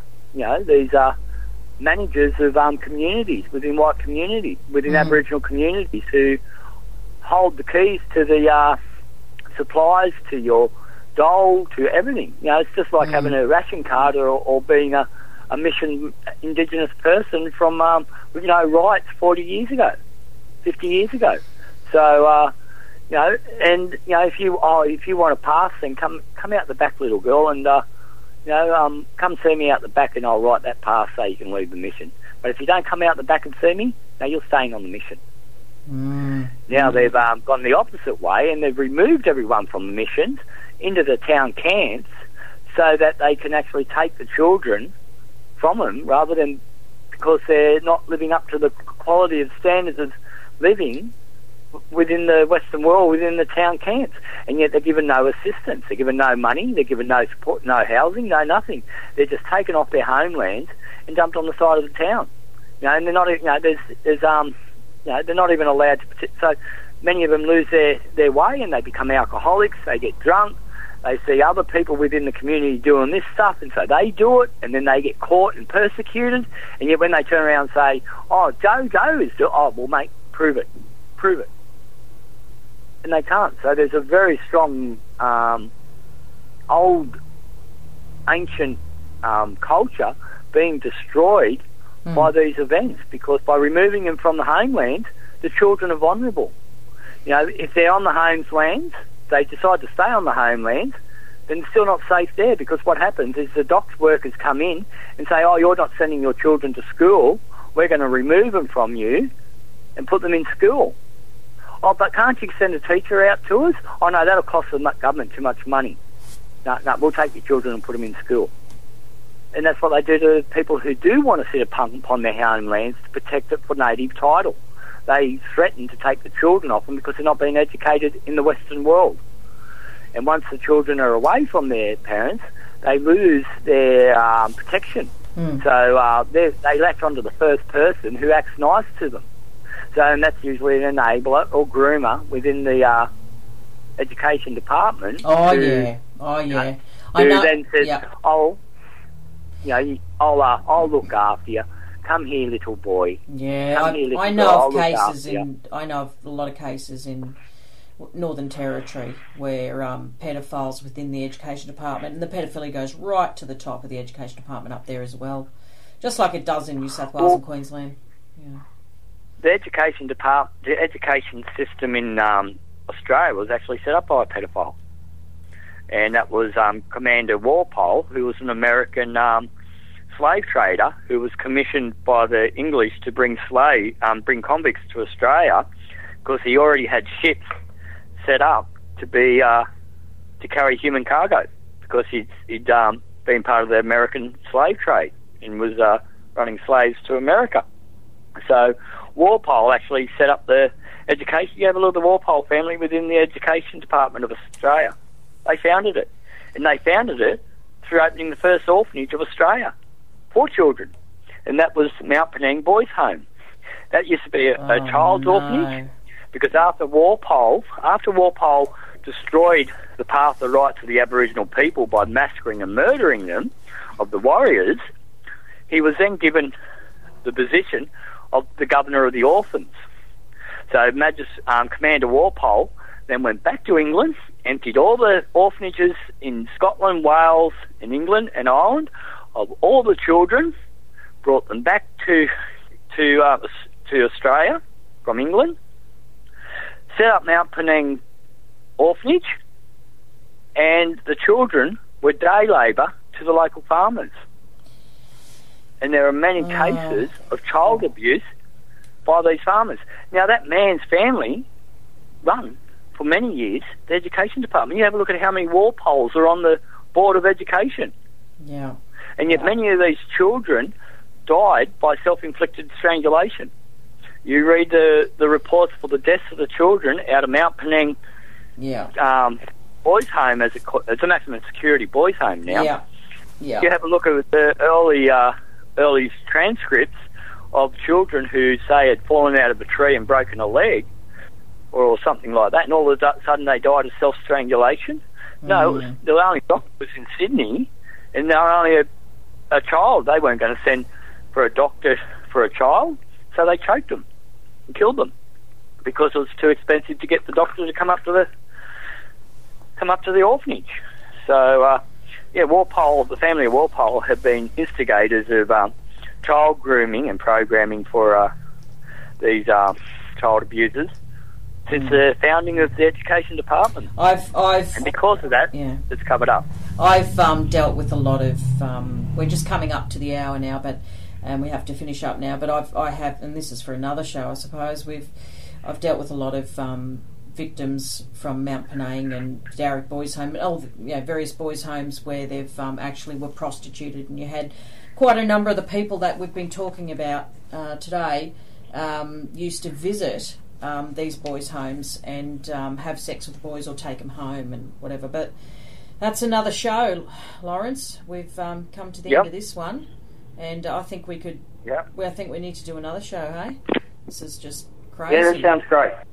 So, well, I don't know. I don't know about you, but I need a beer or something. Well, I don't drink. I haven't had a drink in 13 years. Haven't you? Well, I'm not supposed to drink. I'm very restricted now because it turns out I've got migraines that are affected by just about everything I can eat. So, well, my depression goes haywire if I drink or take drugs, so I just don't drink or take drugs.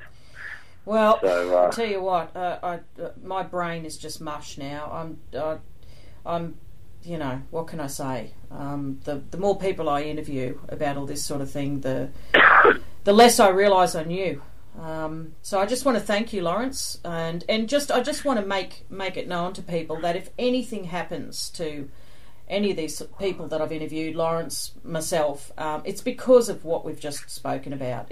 We are not suicidal. You've just heard Laurence say he doesn't take any substances. You know, I don't take any illicit substances. And I would never take my own life because it's against my beliefs. Yeah, and I'm a born again Christian, and you don't commit suicide. You know, if you're a born again Christian, that's what kept me going all these years, and made that off the cards. You know, that option. So well, that was what got me into this. Was that I became a born again Christian, and the minister who actually I confessed all this stuff to was the one who actually organised the interview up at Teen Challenge, and was also the minister who sees the videotape of Teen Challenge when Graham Tremblay and Gregory Sullivan wanted to take all 3 tapes. So I know there are some good people in there who are trying. And they're deceived, aren't they? They don't realise, you know, like you'll have some good people within the Catholic Church, you'll have good people within Hillsong, but they're absolutely brainwashed by what is effectively a cult. So on that note, Laurence, they use the Christian stuff to, you know, they say, you got to forgive them.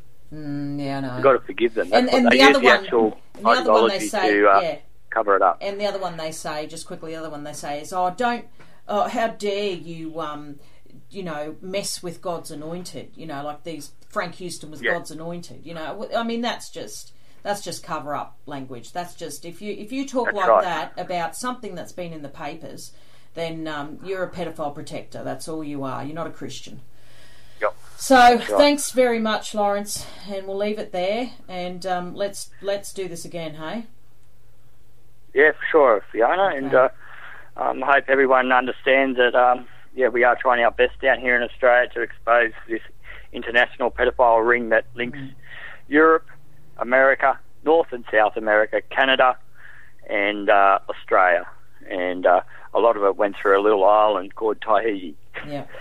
The money laundering island of Australia and America. Right. So thank you very much, Fiona. Thank you. That was Laurence, and I'm Fiona Barnett, and this is Pedophiles Down Under. Thank you very much. And we'll get all our friends around us, and we'll sing a song together. 1, 2, 3, 4,